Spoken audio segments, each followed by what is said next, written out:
মেঘ ভাঙা বৃষ্টি বা ক্লাউড বাস্ট হলো এমন এক প্রাকৃতিক দুর্যোগ যেখানে কোনো ছোট এলাকায় মাত্র 1 ঘন্টায় 10 সেন্টিমিটার বা তার বেশি বৃষ্টিপাত ঘটে।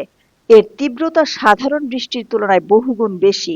ফলে পাহাড়ি এলাকায় আকস্মিক বন্যা ও ভূমিধসের ঝুঁকি মারাত্মক আকার ধারণ করে। প্রক্রিয়াটি ঘটে যখন উষ্ণ বায়ু উপরে উঠে মেঘে জমে থাকা জলকণাকে আটকে রাখে, কিন্তু পাহাড়ি ঢাল বেয়ে বায়ু প্রবাহ শীতল হলে মেঘ হঠাৎ বিপুল পরিমাণ পানি ঝরিয়ে দেয়। একে অরোগ্রাফিক লিফট বলা হয়।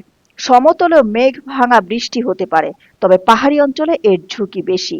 পানি নামার সময় কাদা, পাথর ও ধ্বংসাবশেষ সঙ্গে নামায় ক্ষতির মাত্রা বহুগুণ বেড়ে যায়। হিমালয় সংলগ্ন ভারতীয় অঞ্চল যেমন উত্তরাখণ্ড, সিকিম ও লাদাখে এর বহু উদাহরণ রয়েছে। বিশেষজ্ঞদের মতে জলবায়ু পরিবর্তন, অতিরিক্ত সড়ক ও অবকাঠামো নির্মাণ, বনভূমি উজাড় এবং ভূমি ব্যবহারের পরিবর্তনের কারণে পানি নিষ্কাশন ব্যাহত হচ্ছে। ফলে মাটি পানি শোষণের ক্ষমতা হারাচ্ছে এবং বন্যা ভূমিধসের ঝুঁকি বাড়ছে। রাডার দিয়ে অতিবর্ষণের আভাস পাওয়া গেলেও নির্দিষ্টভাবে মেঘ ভাঙা বৃষ্টি কোথায় হবে তা বলা প্রায় অসম্ভব।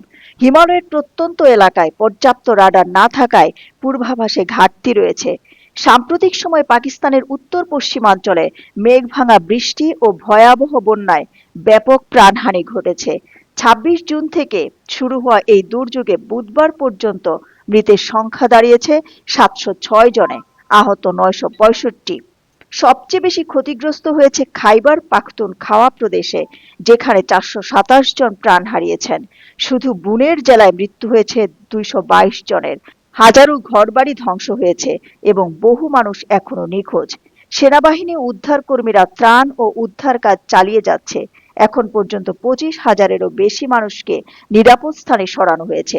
কর্তৃপক্ষ জানিয়েছে 21 আগস্ট পর্যন্ত ভারী বৃষ্টিপাতের সম্ভাবনা থাকায় সতর্ক থাকতে বলা হয়েছে।